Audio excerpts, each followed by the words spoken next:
Well, looks like it's finally time for the No More Heroes video. Really, Rose? Give the viewers an intro they'll really love? You know, that's a good point, Travis.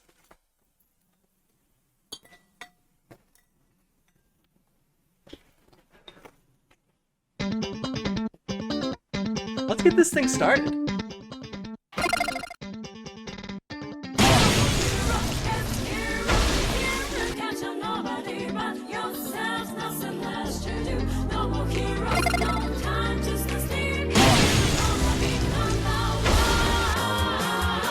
Travis, it's kill or be killed.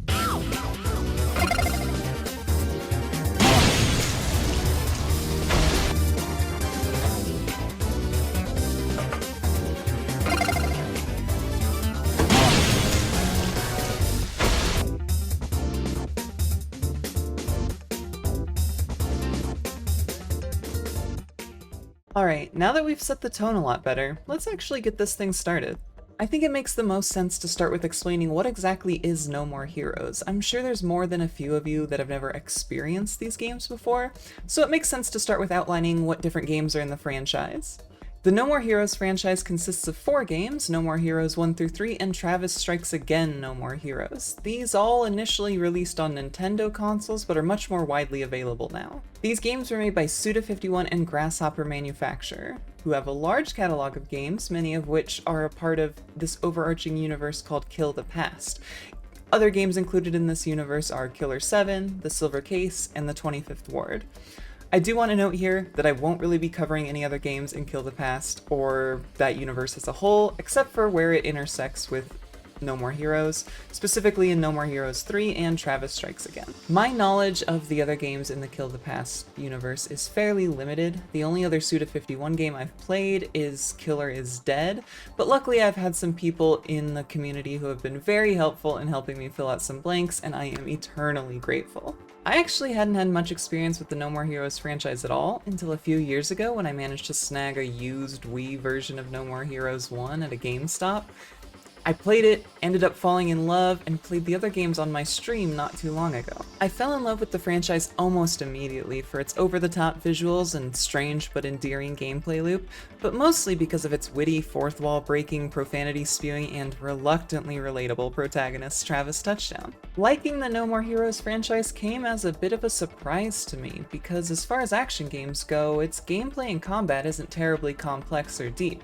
When we compare it to other action franchises I like Devil May Cry, it doesn't really hold a candle to it. But even still, there's a cool factor that's ever present in this gameplay, and its unique charm just had me hooked from minute one. It's a franchise that isn't afraid to experiment, to embrace the idea of video games as a medium to tell a story, and to push the boundaries of video games both in narrative and in gameplay. There really isn't anything out there like No More Heroes, and dare I say, I don't think anything could really come close without trying too hard.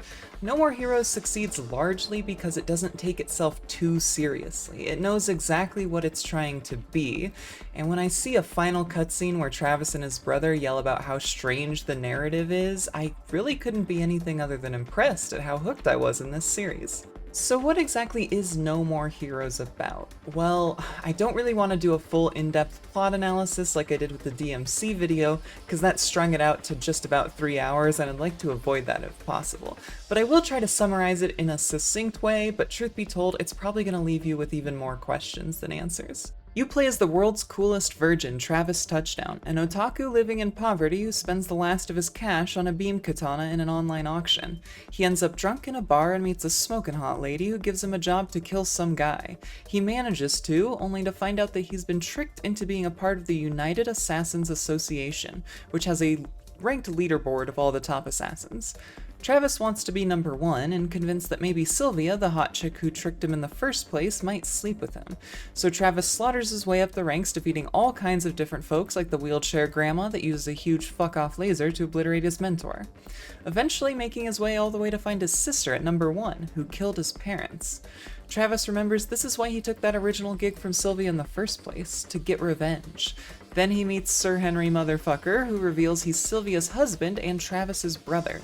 The second game starts with Travis at the top and done with the whole assassin business, only to be attacked by the brother of the very first guy he killed to get into the UAA. Turns out everyone was pissed at Travis for walking away and killed his best buddy at the video game store to piss him off.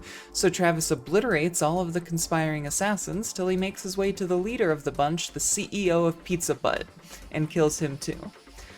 That leads us to Travis Strikes Again, a game where the father of a girl Travis killed in the first game wants to get revenge, only for them to find a mythical video game console that'll grant a wish if you beat all its games. So they team up to beat a series of weird games that they collect from a vast variety of people, like a universe-traveling boy, an old competitor he faced in an Unreal tournament, and the evil man who is a direct allegory to an old EA CEO. He manages to bring the man's daughter back. In the third game, we learn that old EA CEO made friends with an alien as a child, and that alien has come back with a team of alien assassins to destroy the Earth, and Travis takes it upon himself to save Santa Destroy, and has to witness his friend get murdered, his mentee get dismembered by this strange alien. He goes on an absolute murder rampage involving giant mech suits, a queer-coded magnet man, and even drives an alien to commit suicide by beating her in musical chairs. And then eventually beats the EA CEO by using an arsenal from Demon Ex Machina and killing him in Super Smash Bros. Style combat. Got all that? Perfect. Really, Rose? You're calling this section style? Feels like we're deep in the Devil May Cry video all over again. I think one of the most notable things about this franchise and what people think of when they think of No More Heroes is the unique and bombastic style that kind of exudes from every pore of this franchise. Travis himself is the poster boy for almost cool, sporting a piercing red leather jacket, cool sunglasses, and a funky faux hawk. He's basically what everyone in middle school wanted to make their rock band characters look like, and I mean that endearingly. There's really no better way to top off that whole ensemble than with an anime graphic tee or, you know, a No More Heroes parody of a Joy Division album cover. And the style doesn't just stop with Travis Touchdown. So many characters in this franchise have absolutely jaw-dropping outfits or designs. On the simpler end of the spectrum, we've got characters like Sylvia, who at least in No More Heroes 1 sported just about the sluttiest business formal attire I've ever seen. Or we've got Henry, who's basically just a British man in a formal suit, but accessorized with a belt buckle and chains to give him that little bit of punk flavor to match his brother Travis. On the crazier end of the spectrum, we've got characters like Alice, the pink-haired bikini-wearing assassin who sports a back-mounted piece of equipment with 6 appendages, each capable of individually wielding a beam katana. Or we've got Margaret, the twin sniper scythe-wielding gothic Lolita assassin who has one of the best themes in the entire franchise.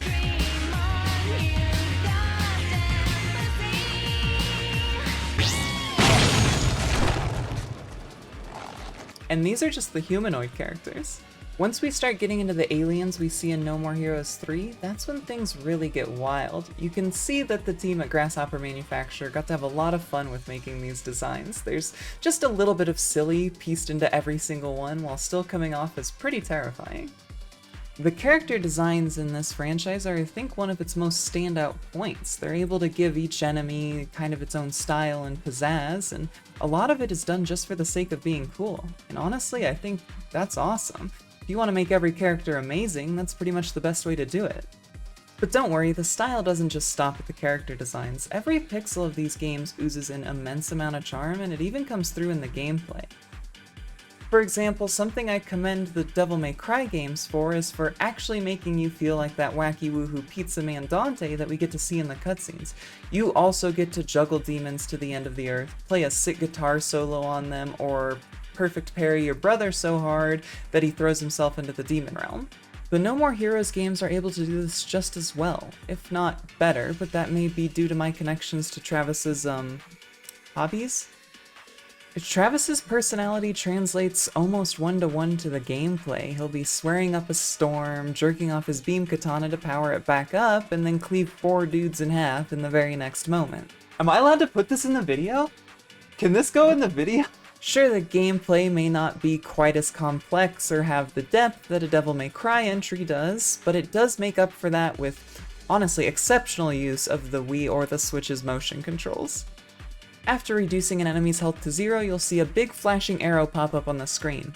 Flick your Wiimote, Joy-Con, or joystick in that direction and you'll cleave the enemy in half and everything in a 5-mile radius. Their body will erupt into a glorious spray of blood and money, and this never ever gets old. Even after 4 games, I was still so excited to see that little arrow pop up on screen, knowing that Travis was going to yell "fuckhead" at the top of his lungs. Fuckheads! And this feature also gets used in boss fights, like when you get to deal the real final blow and it's like a pseudo cutscene QTE, and it is exhilarating.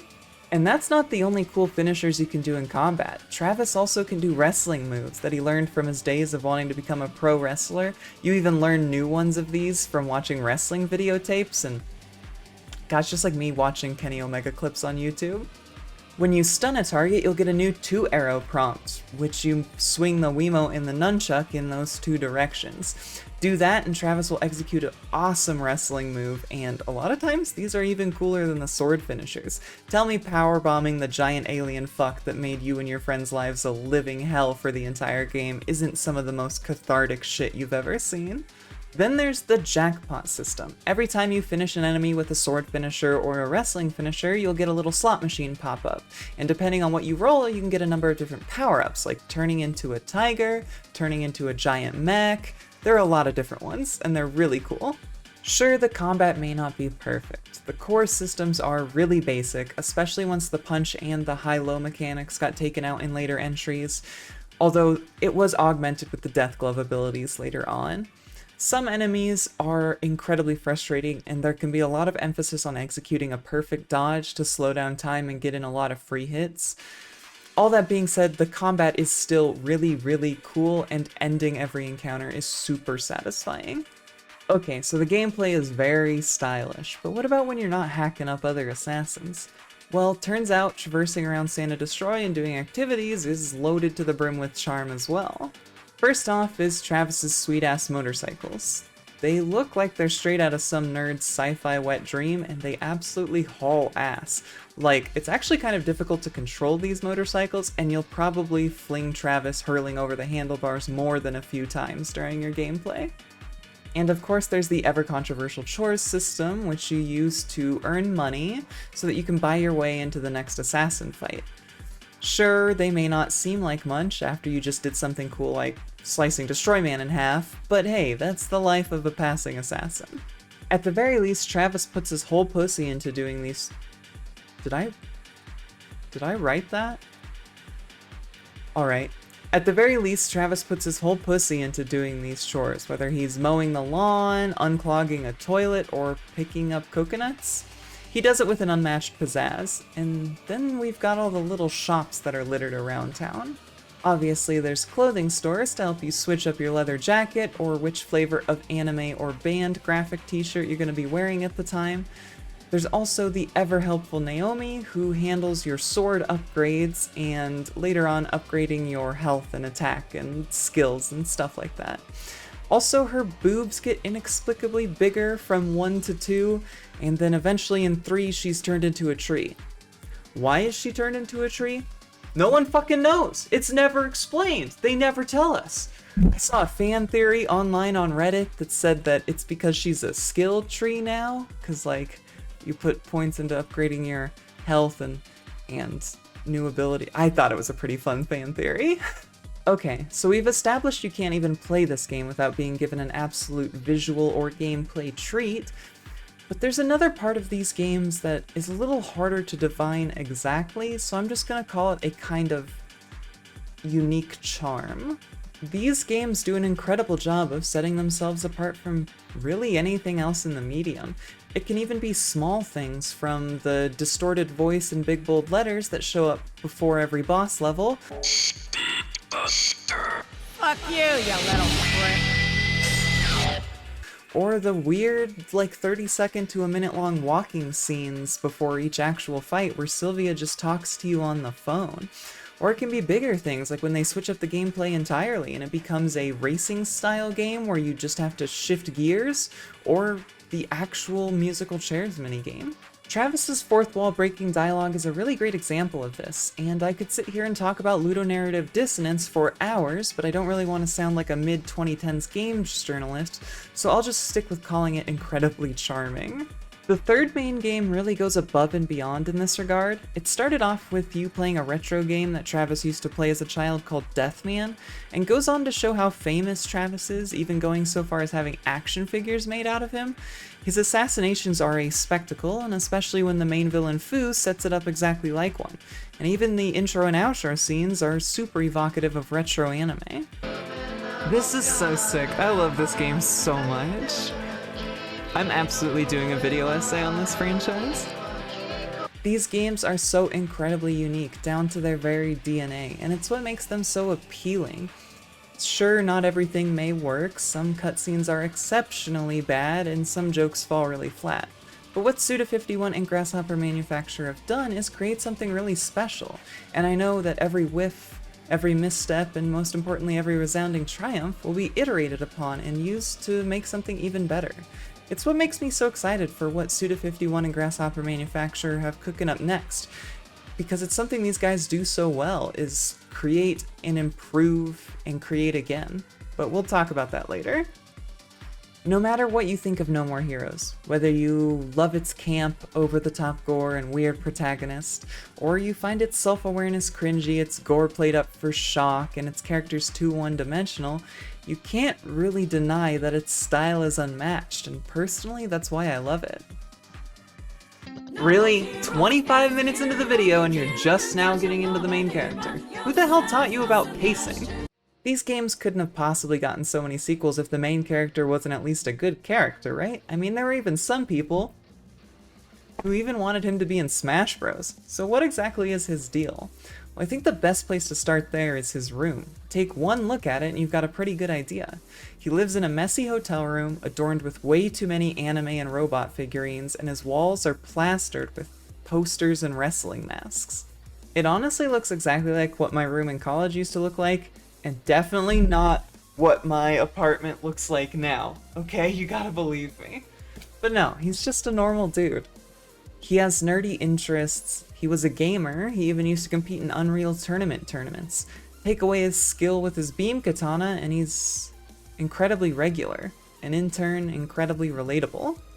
Average Joe characters like this are a popular archetype, and for good reason. It's good to see a character who's relatable, or in Travis's case incredibly relatable, become a hero and accomplish feats and vanquish foes.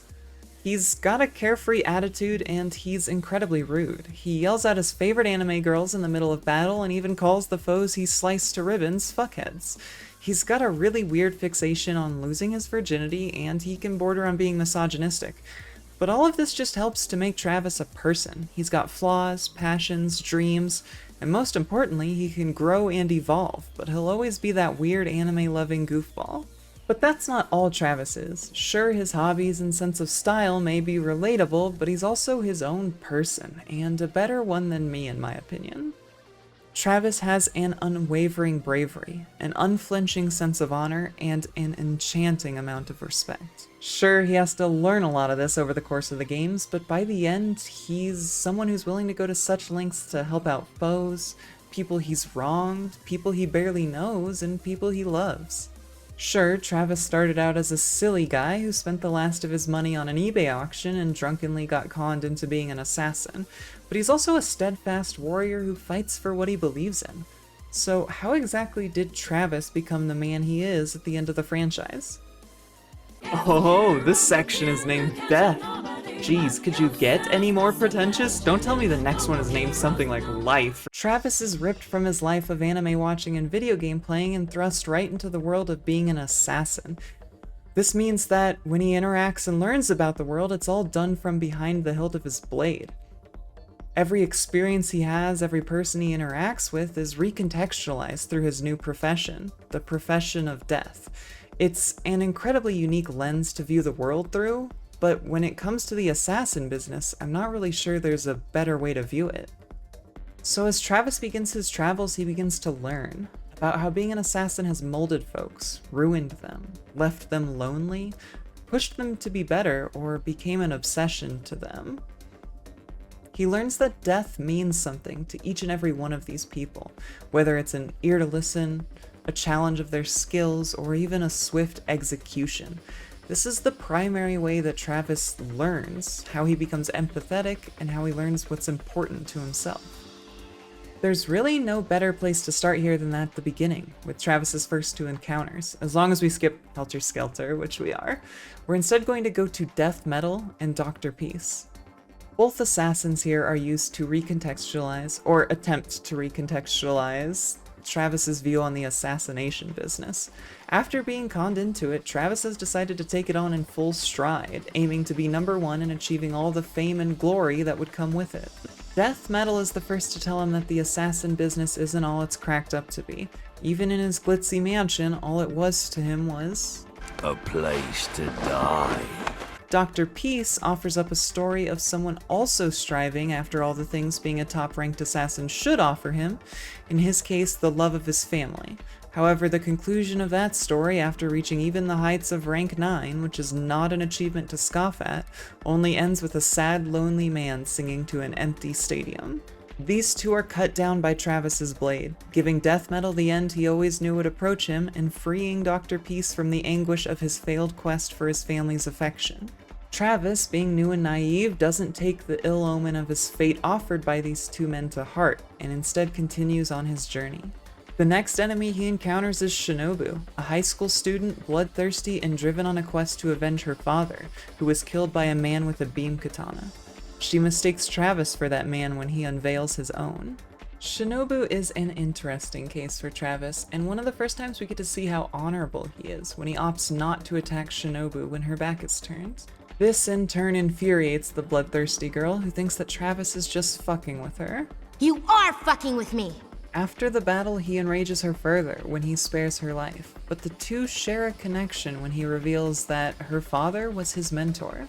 Shinobu is one of my favorite fights for Travis, as we'll find out later that the two are actually fighting for the same reason, to avenge their parents.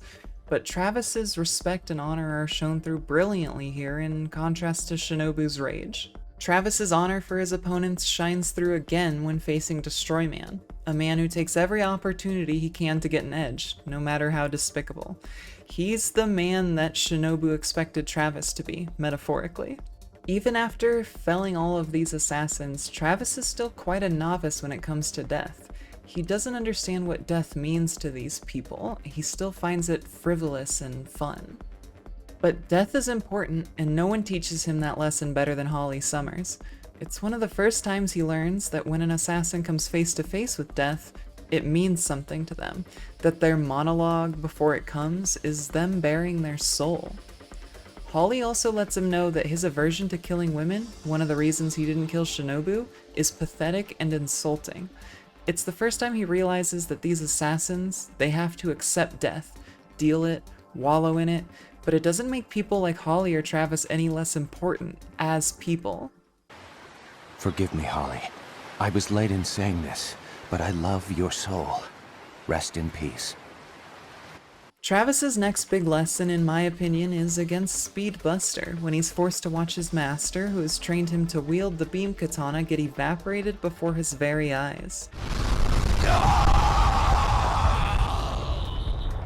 It's when Travis realizes that the deaths he deals in can affect the people who don't die. It's another instance of realizing that the job he has now has consequences, no matter how unintended or unavoidable they are. I also have to take this opportunity to mention Bad Girl here. While her death or fight isn't a huge revelation or anything like that, she, like Death Metal or Dr. Peace, is another indication of where Travis can end up, especially this far in his pursuit to the top. And her death is also incredibly important to the later story, so we have to mention it here. The battle against the number 1 rank is probably Travis's most critical moment. It's when he realizes that he wasn't conned into being an assassin just to get laid, but instead to get a chance to avenge his parents, to kill the person who murdered them.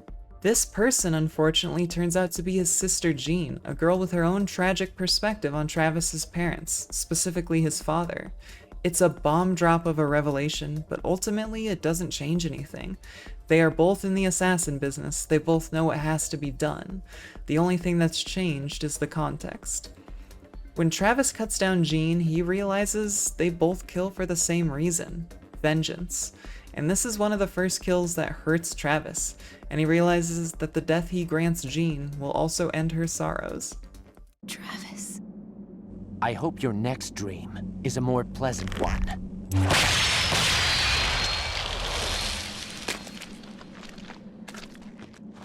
So now Travis is at the top, with a brand new outlook on how people die and how they live.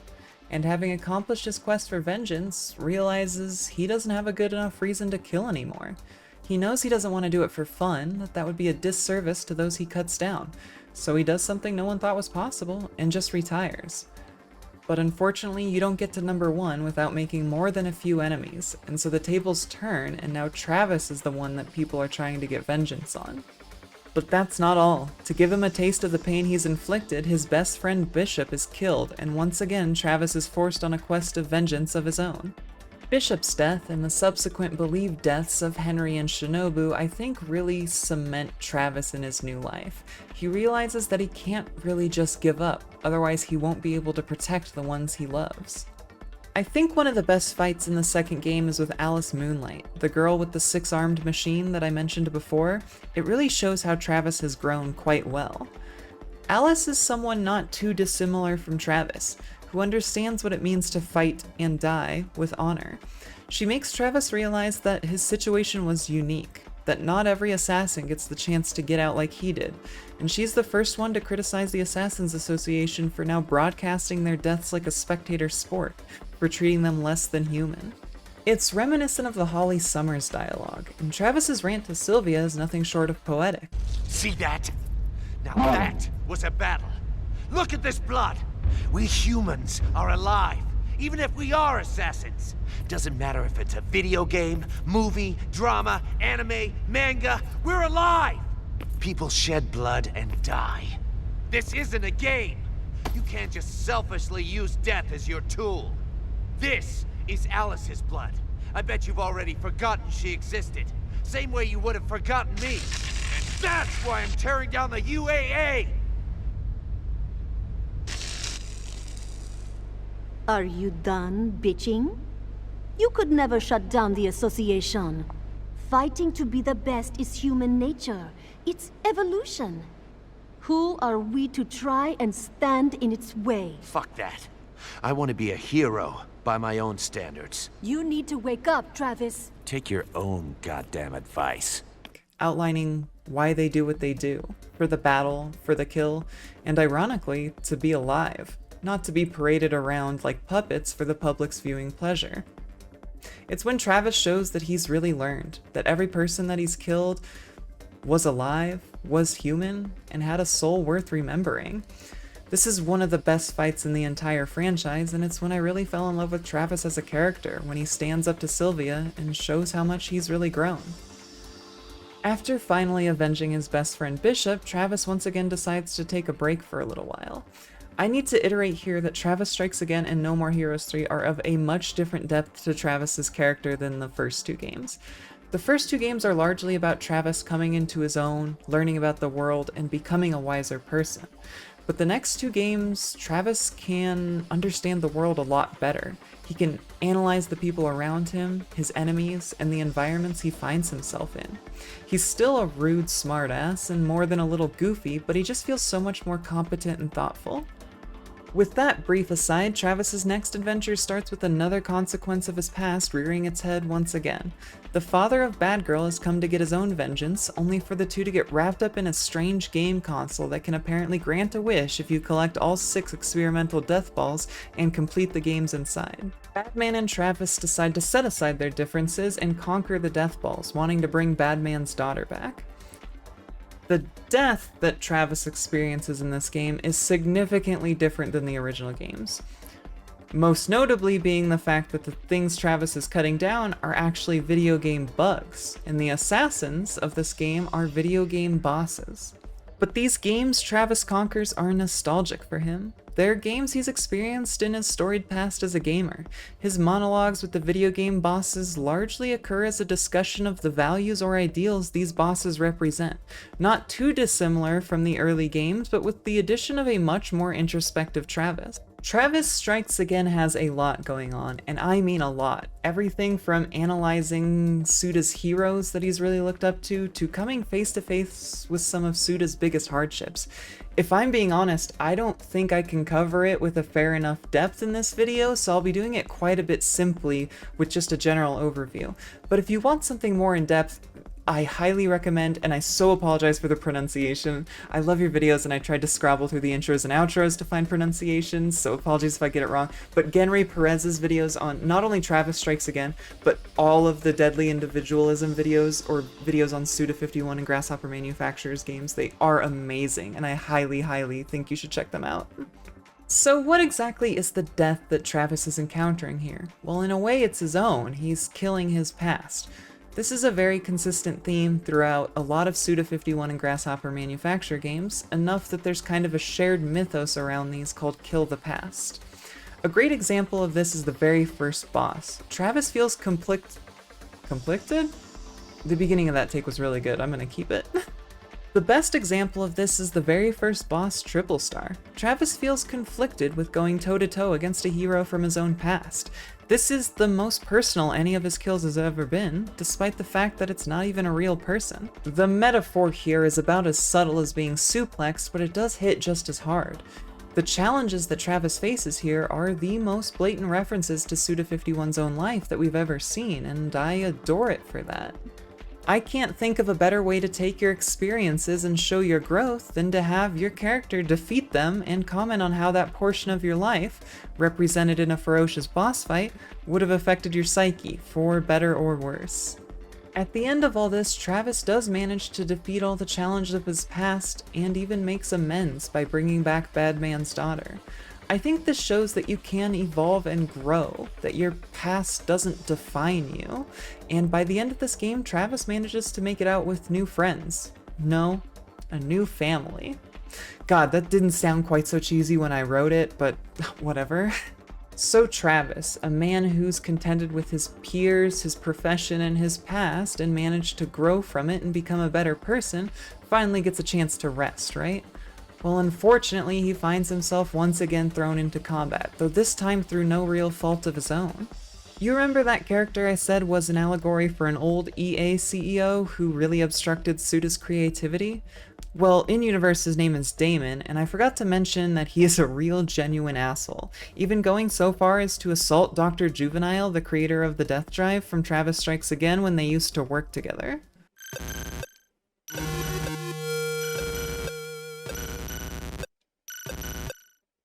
What the fuck? Damon sucks!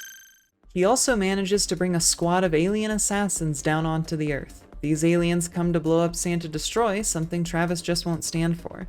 After defeating one of the alien assassins, the alien leader Fu comes to give Travis his most visceral dose of death he's ever experienced. Fu brutally murders Badman, nearly kills Travis, and even rips off Shinobu's arms, before fucking off and telling Travis to work his way up the assassin ranks. This is devastating. In a series with so much over-the-top gore, nothing has really affected me as much as this scene did. What the fuck? What the fuck? Back off! Fucking punk! Oh my god, I thought Shinobu was gonna fucking die! That stings.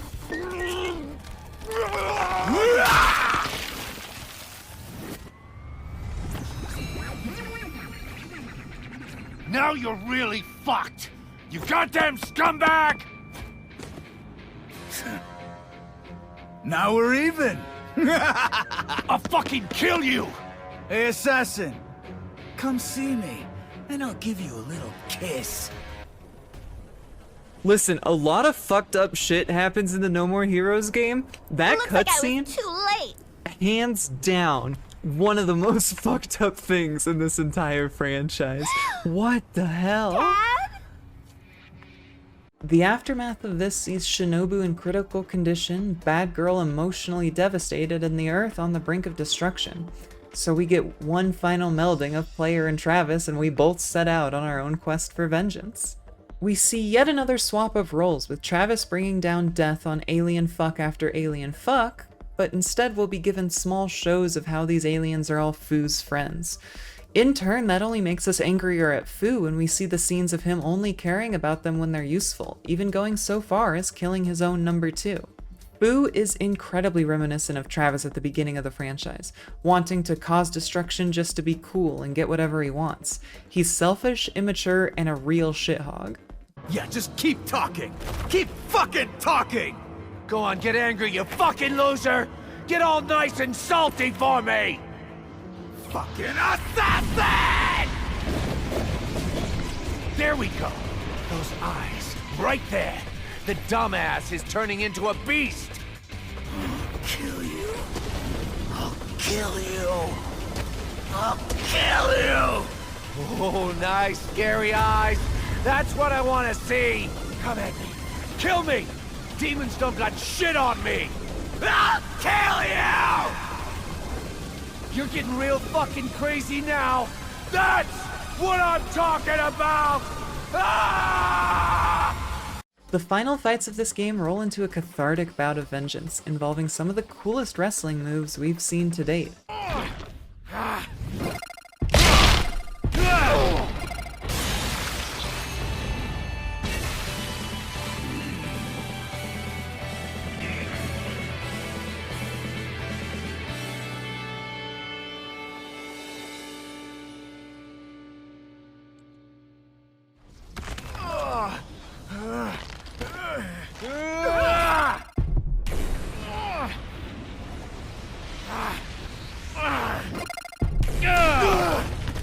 Only for it to be revealed Damon has been twisted by Fu's influence, and this was a plan all along for him to use Fu's power to get revenge on Travis for beating his ass in Travis Strikes Again. A beating Travis gave him for nearly killing Juvenile, one he absolutely deserved. Not even my dad has ever hit me! In a world where people die constantly, Damon's whole vengeance was just because he got beat up and insulted. It really shows just how pathetic Damon is. And so Travis steals his final death we've seen so far, utilizing an arsenal from the incredible game Demon Ex Machina, and eventually launching Damon, who's eerily reminiscent of Femto from Berserk's Smash Bros. Style, into death. The final boss has finally been defeated. There is one death I've left out up to this point, not going chronologically, and it's a pretty major one. It's Travis Touchdown's own death. In No More Heroes 3, Henry returns, awakened with a new sense of self after regaining his memories after watching Thor. He tells Travis a tale not too dissimilar from another one a sibling told Travis, of a childhood in disarray, a family split. Henry's story is much more cryptic, but the following encounter is the same as Gene's, a familial battle to the death. Travis defeats his brother, only after evaporating his bisected body as Henry tells Travis not to cry. Don't cry, Travis! Don't cry! Don't you fucking cry! Travis! Perhaps Henry is trying to harden Travis up, warn him of things to come, to strengthen his mental fortitude. Whatever it may be, Henry shows up once more, back from the grave, and murders Travis in cold blood. Like, Travis legitimately actually dies here, and is transported to the world of a childhood game of his, Deathman. After a journey contending with death, Deathman sends Travis back to the living, and is rescued from his grave by none other than Takashi Miike. Yes, that one. We'll talk about him more in the next section, I promise. So that's it. It's a game where you just kill all the time, and everything is learned through killing. Well, judging by the fact that there's still one chapter left in this video, I'd say that's a resounding no. It's the final section, Rose. Let's really send it home. No More Heroes may be a franchise that revels in death, but I can't think of one that celebrates life more than it either. Early on, Travis is a lonely guy. He's got one friend, he's got a cat, granted it is a talking cat, and he spends all of his time watching anime and playing video games. But it's important to note Travis loves these things. Movies, anime, video games, they're life to him, something he cares about, something he thinks is cool. They're a way for him to connect with his friend Bishop. These aren't bad things, they're important to Travis. Early on, where Travis lacks is actually just his emotional intelligence.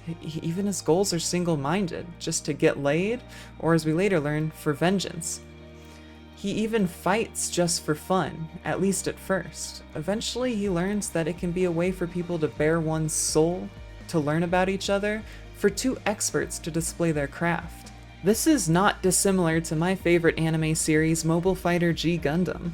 The fights there are a way for the fighters to explain themselves, express themselves, or learn about each other. And then Travis's best friend dies, and he finds a new reason to fight, to protect the things he cares about. Over the course of these games, he comes to understand people better. He's no longer that single guy with the emotional intelligence of a fly. He's got friends, he's got people he cares about, and more importantly, he's got people he wants to save. When Fu's people attack Santa Destroy, he fights to protect it before the things he cares about die, even if he's not successful. And it pays off. By the end of the franchise, Travis has a whole slew of friends. No, family. Enough to make even a Rocky-style running montage where everyone shows up to lend a hand. Even up to the final boss fight, when Travis realizes he can't do it alone, the family he's created show up to help him. This is part of why I think Henry and Jean died. Metaphorically, of course. To show that family can be what you make it. A found family, not the one thrust upon you. The Travis in No More Heroes 3 is a very different person, but he's still good old Travis Touchdown.